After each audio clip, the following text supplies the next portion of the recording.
Hi guys, Brain here. I was supposed to be done recording videos today, but I had an interesting match today that kind of very frustrated me because it has one of the biggest untouched bugs that's been in Dead by Daylight since like the entire time I've played the video game.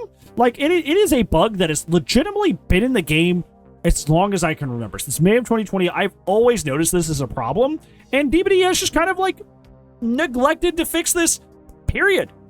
Like, this is something that, to my knowledge, unless there was like a patch or two where it was gone, has always been in the game. And I never really realized how impactful this could be to a match until I had a crucial moment on stream where I actually lost one of my kills. I actually went from a 3K to a tie because of this bug.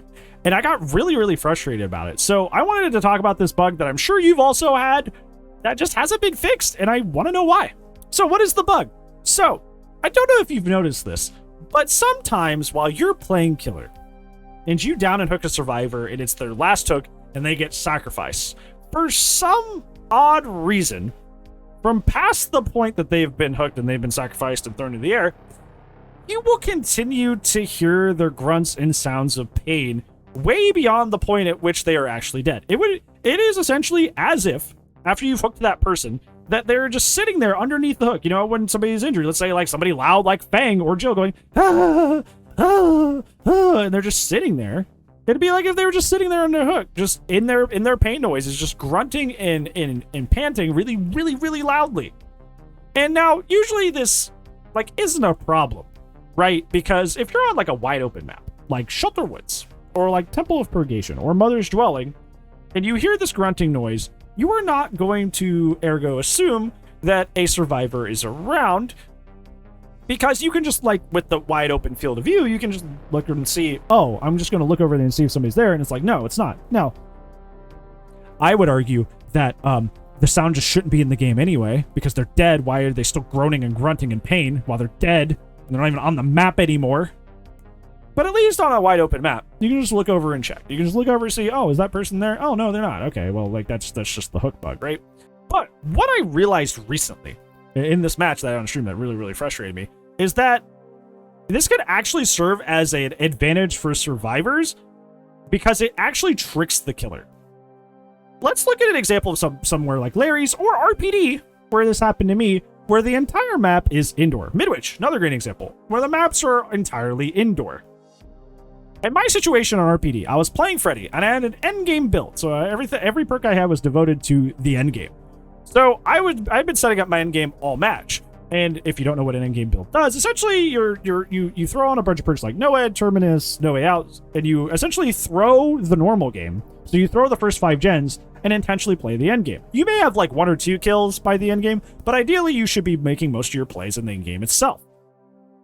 So I had put all my eggs in this basket as a play style. I make it to the end game, I have 1 person dead, and I find and kill another person. However, when I hooked that person, I hooked them between the exit gates.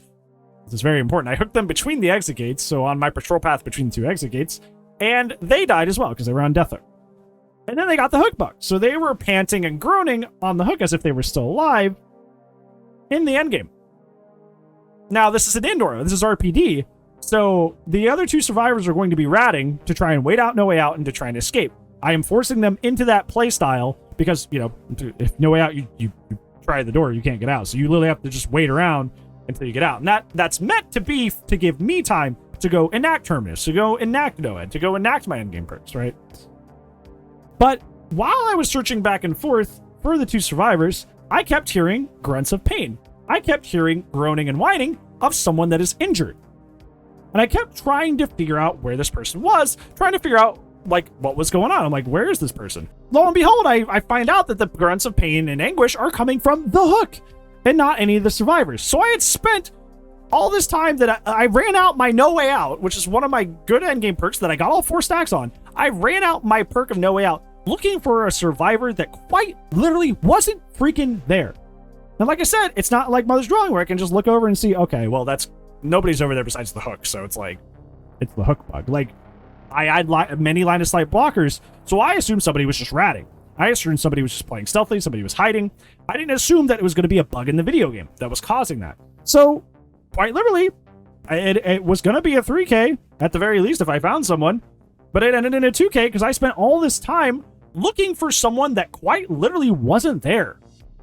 And that's just so frustrating. And it's one of those things that, like, of course, what brought it to my attention was the fact that it quite literally served as a hard advantage for the survivors in that moment, and it cost me something.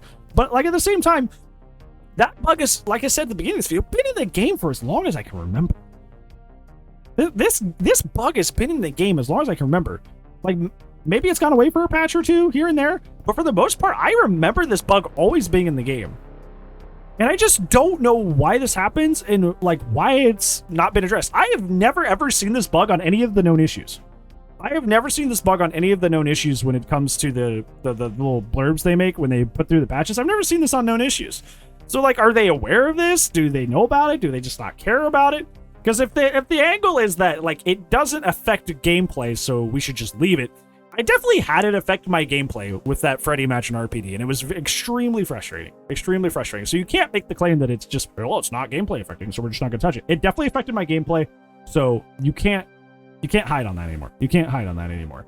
So I don't know. I just wanted to ask, is this something that you guys also run into? Do you've noticed? And has it actually cost you matches like it kind of cost me mine? Because I really hope that this, like, raises some awareness about it, just like between our community. Hopefully somebody important sees it, because this bug actually cost me like a kill, and it made me so irritated. And it's a bug that's been in the game for a while. So please address this behavior. Please address this, please, because it actually physically affected my matches now, and this is the line. That's just the line. I'm done. Man, that's it. Kind of a shorter one today, but I just realized that was the thing that was really annoying that was still in the game, and I can't be the only one. So let me know if you also run into this as well. But that's it for today, friends. I appreciate you all so much, but I do upload daily, so I will see you tomorrow. But if I don't, I'll see you when I see you. I was supposed to say goodbye. I don't know what came out of my mouth, but yeah, goodbye.